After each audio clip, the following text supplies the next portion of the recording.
خب سلام، معین هستم از وبسایت معین آیتی و میخوام امروز برم سراغ نحوه نصب لینوکس مینت بر روی نرم افزار ویرچوال باکس. خب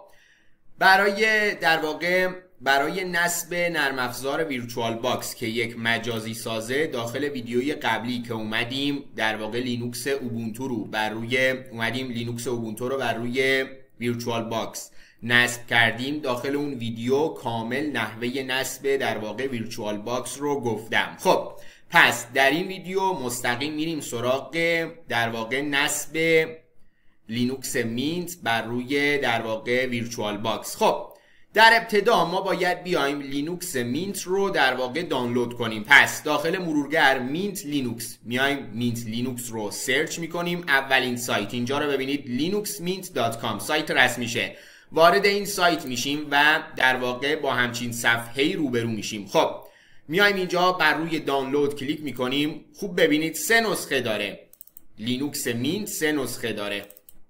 خب اینجا رو ببینید لینوکس مینت 3 تا نسخه داره که این نسخه، خوب ببینید در واقع نسخه سینامون، این نسخه ما میایم این نسخه رو دانلود میکنیم و نصب میکنیم. خب بهترین نسخهش تقریبا میشه گفت همین نسخه هستش. خب پس بر روی دانلود کلیک میکنیم و با این صفحه روبرو میشیم. خب میایم پایین تر و در این قسمت میتونیم بر روی یکی از اینها کلیک کنیم و در واقع فایل ایزوی سیستم عامل لینوکس مینت رو دانلود کنیم. بعد از این که دانلود کردیم به ما در واقع میشه گفت بعد از این که دانلودش کردیم به ما این چنین فایلی رو میده. خوب ببینید به ما یک فایل ایزو میده. خب آخرین نسخه، خوب ببینید آخرین نسخه در حال حاضر 22.2 هستش، 22.2 هستش. خب خوب ببینید به ما یک فایل ایزو میده. اینجا رو ببینید لینوکس مینت 22.2 خب 64 بیت دات ایزو به ما یک فایل ایزو میده. خب بریم یک در واقع بیایم اینجا و یک ماشین مجازی بیایم داخل ویرچوال باکس و یک ماشین مجازی جدید بسازیم. بیایم یک ماشین مجازی در واقع جدید بسازیم. خب من میام اینجا داخل ویرچوال باکس بر روی نیو کلیک میکنم. خب من میخوام یک ویرچوال ماشین، میخوام یک ماشین مجازی جدید بسازم. خب VM name، اسم ماشین مجازی رو باید اینجا در واقع وارد کنم. خب اسمش رو مثلا میذارم مینت لینوکس برای مثال. خب حالا در این قسمت VM فولدر، خب ماشین مجازی من کجا باشه؟ میام اینجا آدر و میام اینجا داخل درایو دی مثلا. خب نیو فولدر و اسم فولدر جدید خودم رو میذارم. خب یک فولدر جدید در واقع میسازم و اسمش رو میذارم مینت. خب حالا میام اینجا بر روی مینت دوبار کلیک میکنم و سلکت فولدر رو میزنم. خب حالا در این قسمت اینجا رو ببینید، این قسمت OS لینوکس، OS خب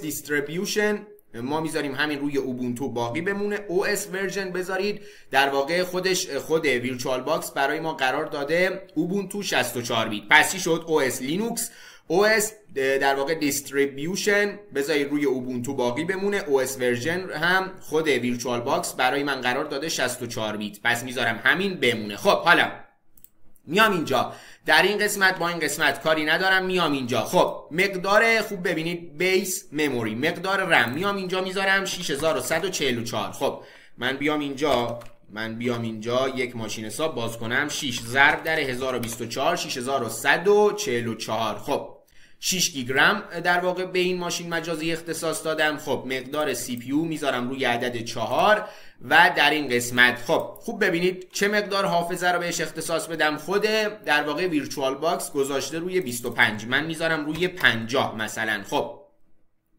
و در نهایت فینیش رو میزنم. خب حالا باید فایل ایزو رو، خوب ببینید باید فایل ایزو رو به این ماشین مجازی بدم. چیکار میکنم؟ میام اینجا روی ستینگ. خب میام اینجا و در این قسمت، در قسمت نتورک مثلا قرارش میدم روی بریج و در این قسمت این تیک رو هم فعال میکنم. در قسمت آودیو آوتپوت و آودیو اینپوت رو فعال میکنم و در این قسمت استورج. خب میام اینجا بر روی امتی کلیک میکنم و در این قسمت بر روی در واقع این نماد CD، بر روی این نماد CD کلیک میکنم، چوز دیسک فایل و میام اینجا در این قسمت و فایل ایزو رو در واقع انتخاب میکنم، لینوکس مینت. خوب ببینید فایل ایزو رو انتخاب میکنم و اوپن رو میزنم و الان من اومدم فایل ایزو رو قرار دادم داخل این ماشین مجازی. خب اوکی رو میزنم و الان همه چی آماده است و ما میتونیم در واقع بر روی استارت کلیک کنیم و بریم سراغ نصب سیستم عامل لینوکس مینت. خب روی استارت کلیک میکنم و ماشین مجازی رو باید در واقع روی استارت کلیک میکنم تا ماشین مجازی روشن بشه و بریم سراغ نصب لینوکس مینت. خب میبینید که ماشین مجازی ما روشن شد. در این تب، در تب ویو، خوب ببینید ویو فول اسکرین مود رو در واقع بر روی فول اسکرین مود کلیک میکنم تا تمام صفحه بشه. خب حالا اینجا رو ببینید، میام اینجا و استارت لینوکس مینت رو انتخاب میکنم و اینتر رو میزنم و صبر میکنم تا در واقع مراحل آغاز بشه تا بتونیم لینوکس مینت رو نصب کنیم. صبر میکنم تا مراحل شروع بشه.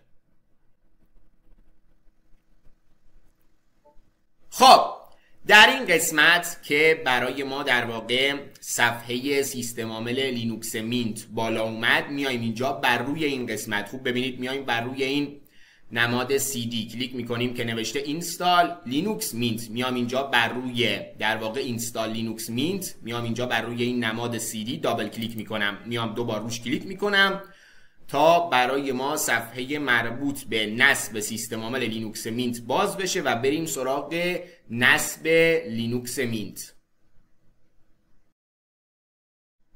خب بریم سراغ ادامه دادن مراحل نصب. خب اینجا من در واقع میذارم روی انگلیش باشه، کانتینیو، و در قسمت بعدی کیبورد در واقع لیاوت میذارم روی در واقع انگلیسی باشه. بعدن وقتی که سیستم عامل لینوکس مینت رو نصب کردیم میتونیم در واقع فارسی رو اضافه کنیم. خب کانتینیو. خب در این قسمت دوباره کانتینیو و صبر میکنیم تا وارد مرحله بعدی بشه.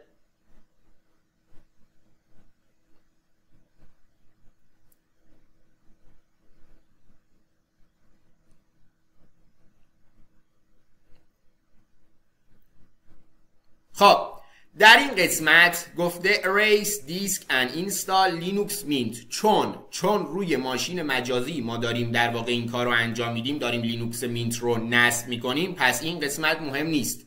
در واقع میشه گفت این قسمت مهم نیست. erase disk and install linux mint گفته من دیسک رو پاک میکنم و لینوکس مینت رو نصب میکنم. چون ما داریم روی ماشین مجازی این کار رو انجام میدیم، چون ما داریم روی ماشین مجازی این کار رو انجام میدیم، مهم نیست. بذارید همین گزینه باشه erase disk and install linux mint. خب install now. خب بر روی کانتینیو کلیک میکنیم.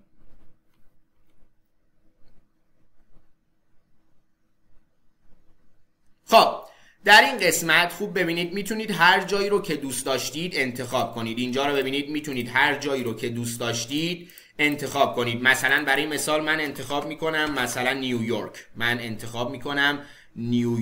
خب حالا میام اینجا نیویورک رو انتخاب میکنم. خب حالا بعدش میام بر روی کانتینیو در واقع کلیک میکنم. شما هر جایی رو که دوست داشتید میتونید انتخاب کنید. میام بر روی کانتینیو کلیک میکنم.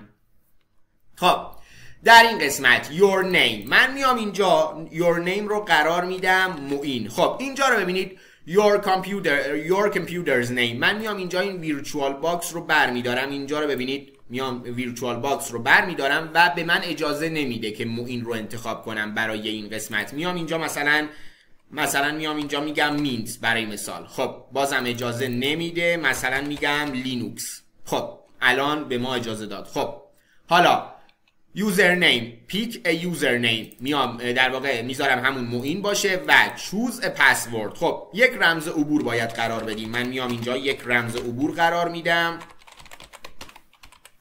و در نهایت میام بر روی کانتینیو کلیک میکنم و صبر میکنیم تا در واقع مراحل نصب لینوکس سیستم عامل لینوکس مینت در واقع صبر میکنیم تا سیستم عامل لینوکس مینت نصب بشه. الان وارد دیگه مرحله نصب شده، در واقع میشه گفت داره میره که در واقع میشه گفت داره الان سیستم عامل لینوکس مینت رو نصب میکنه. صبر میکنیم تا این در واقع مرحله تموم بشه و سیستم عامل لینوکس مینت نصب بشه. صبر میکنیم تا این مرحله تموم بشه و سیستم عامل لینوکس مینت نصب بشه.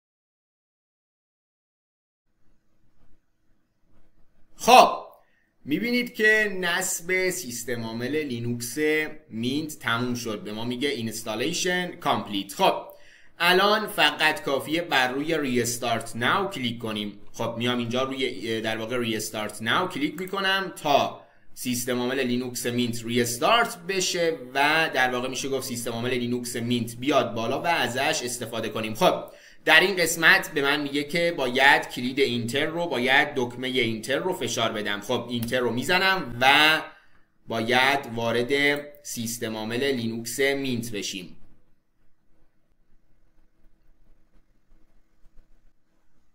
خب میبینید که با این صفحه روبرو میشیم. خب من میام اینجا رمز عبور خودم رو، پسورد خودم رو وارد میکنم، رمز عبور خودم رو وارد میکنم، اینتر رو میزنم و الان باید وارد سیستم عامل لینوکس مینت بشم. خب حالا من میام اینجا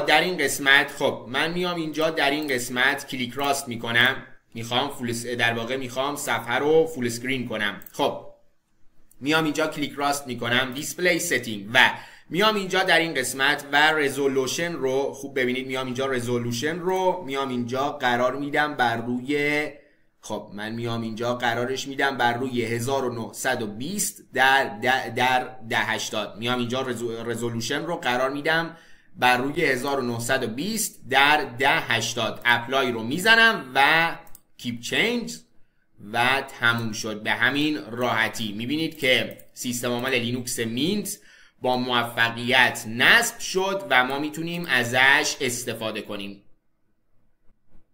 خب حالا در ادامه من میام اینجا کلیک راست میکنم و پنل ستینگ رو انتخاب میکنم. خب میام اینجا این قسمت رو در واقع این عددش رو میبرم بالاتر تا این قسمت پایین در واقع بزرگتر بشه. حالا میام اینجا در این قسمت داخل دسکتاپ کلیک راست میکنم و در این قسمت من میام اینجا کاستومایز، میام اینجا بر روی کاستومایز کلیک میکنم و باید بیایم و بر روی دسکتاپ ستینگ کلیک میکنم و میام اینجا مثلا برای مثال هوم رو انتخاب میکنم، ترش رو انتخاب میکنم. خب حالا میام اینجا و میبینید که هوم و ترش در واقع اضافه شدن به اینجا. حالا میتونم بیام اینجا و ترمینال رو باز کنم. خب میتونم بیام اینجا ترمینال رو باز کنم. حالا ما در این قسمت میخوایم در واقع ریپوزیتوری سیستم عامل لینوکس مینت خودمون رو آپدیت کنیم. میخوایم ریپوزیتوری سیستم عامل لینوکس مینت رو آپدیت کنیم. چیکار میکنم؟ میام اینجا میگم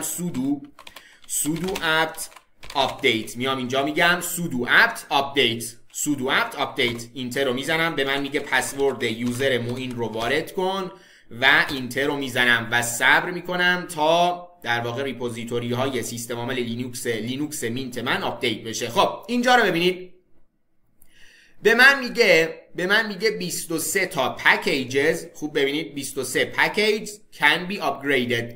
به من میگه 23 تا پکیج میتونن آپگرید بشن و به من میگه با اجرا کردن این دستور sudo apt list. خوب ببینید به من میگه با اجرا کردن این دستور apt list ما میایم sudo رو در واقع اگر بخوایم از این دستور استفاده کنیم باید بیایم sudo رو در واقع قرار بدیم اولش. خب sudo apt list خوب ببینید گفته با اجرا کردن این دستور apt list dash upgradable میتونیم لیست این 23 تا پکیج رو ببینیم. خب من میام اینجا برای آپگرید کردن این 23 تا پکیج میام اینجا میگم sudo apt upgrade اینتر رو میزنم، در این قسمت اینتر رو میزنم، در واقع ببخشید وای رو میزنم و بعد اینتر رو میزنم و صبر میکنم تا در واقع اون 23 تا پکیج آپگرید بشن.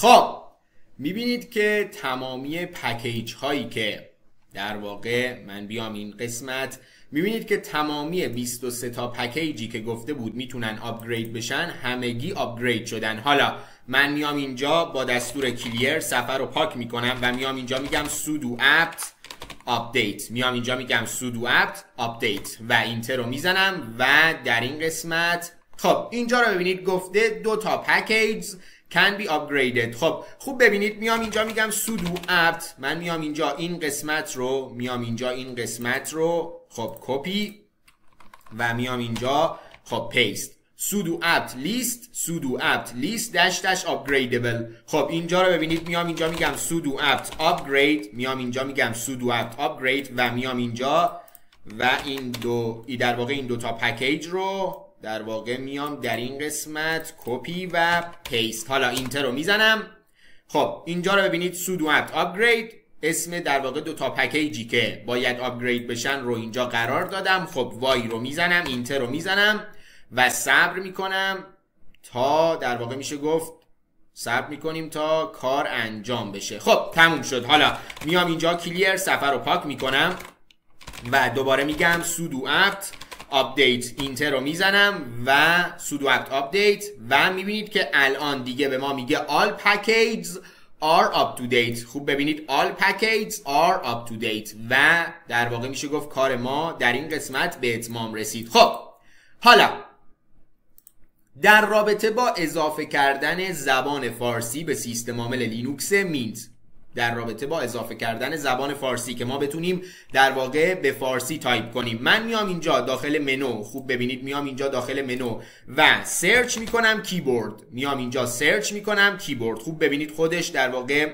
میام اینجا سرچ میکنم کیبورد. خب اینجا رو ببینید کیبورد رو بر روی کیبورد کلیک میکنم و در این قسمت خب حالا میام اینجا در قسمت لیاوت، خوب ببینید میام در قسمت لیاوت، اینجا رو ببینید انگلیش. خب میام اینجا بر روی به علاوه کلیک میکنم و در این قسمت پرشین رو سرچ میکنم، میام اینجا پرشین رو سرچ میکنم. ببینید پرشین ویندوز، پرشین خوب ببینید پرشین ویندوز، پرشین ویف، پرشین کیپد ببخشید ویف، پرشین کیپد. خب میام اینجا پرشین ویندوز رو انتخاب میکنم، اد رو میزنم و تموم. حالا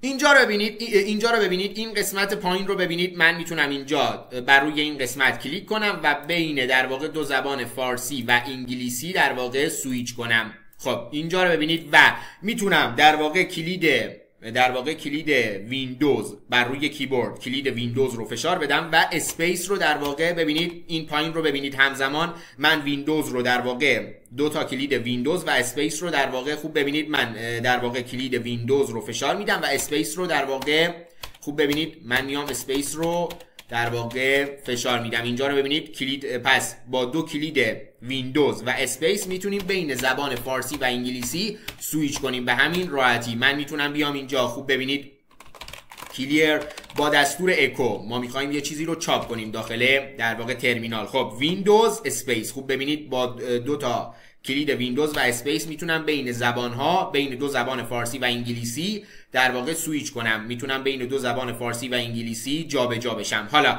میام اینجا میگم سلام من معین هستم از وبسایت معین آیتی. اینتر رو میزنم، میبینید که به درستی برای من به فارسی در واقع من میبینید که به درستی میتونم به فارسی تایپ کنم سلام من معین هستم از وبسایت معین آیتی، به درستی کار میکنه. اینم از در واقع میشه گفت اضافه کردن در واقع زبان فارسی به لینوکس مینت که ما بتونیم به فارسی تایپ کنیم. خب اینم از در واقع نحوه نصب سیستم عامل لینوکس مینت.